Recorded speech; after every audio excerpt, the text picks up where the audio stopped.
It's time now for a nightcap. In our mission to stave off the decline of artful language, we go now to my carefully curated gallery of forgotten words, wordabies. Our word of the day is Sockdolager. You'll know it when you've delivered one of these. Sockdolagers are often accompanied by the silence of flabbergast and defeat, usually rendered in front of unsuspecting witnesses with whom your reputation may rise or fall as a result. A favorite wellspring of the witty Sockdolager was the great Winston Churchill, who casually remarked on one of his foes, "We know that he has, more than any other man, the gift of compressing the largest amount of words into the smallest amount of thought." There is, of course, a downside to mastering the fine art of the Sockdolager: return fire. Sockdolagers are the fastest route to collecting grudgeful nemeses.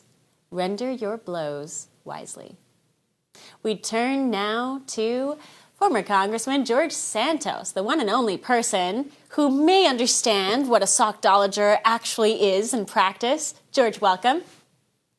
Well, look, as a victim of a lot of people, Sockdolagers, I can tell you it does sting when it hits. It's great that you're rescuing the American language. Oh, it does, and it's such a phenomenal word. It's one of my old favorites, and again, you'll know it when you hear it. And we've had quite a few. A lot of it happens on X Spaces now, on the form that is social media, with all of these very clever comebacks that people screenshot and put on their wall saying this is the best comeback ever. And we keep generating new and more fun comebacks, Sockdolagers.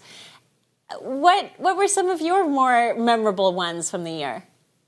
I think the best one that I can think of was when Adam Kinzinger came for me, and I simply just put a picture of him crying. I told him, go cry on CNN about it, because as bad as that might seem and unserious, I thought it was a great way to remind everybody he's a fraud. And I took a lot of glee in doing that. But that's definitely my most memorable occasion of a Sockdolager for sure.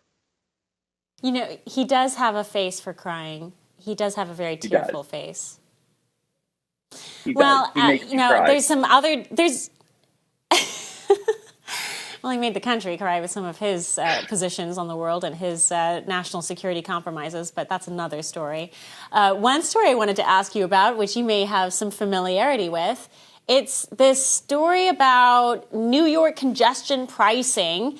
This is something that was borrowed from London, our favorite freedom lovers over there. And New York has imposed this new price, I guess, to drive into Manhattan. It seems to me this would be a very clear violation of the Commerce Clause, dictating that, the Supreme Court has for years said no state should inhibit the traveling between borders. This seems to violate so many things. What are your takes on the congestion pricing that's been imposed? As Americans, Chanel, I'll say this. We have the right to come and go, right? But we've gotten away with it and our civil liberties with toll bridges and toll roads and tunnels and all of these other highways that we've kind of fallen silent to and ignored.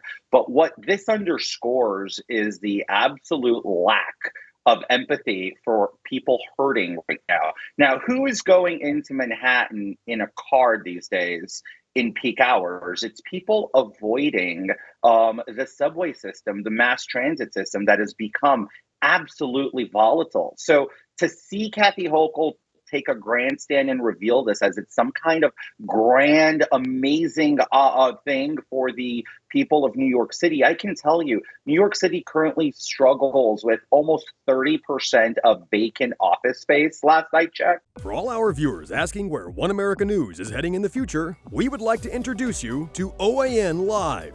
OAN Live is the best way to stay up to date on all of the hard-hitting, straight-shooting, national and international headlines. And the best part is, OAN Live is only $4.99 per month.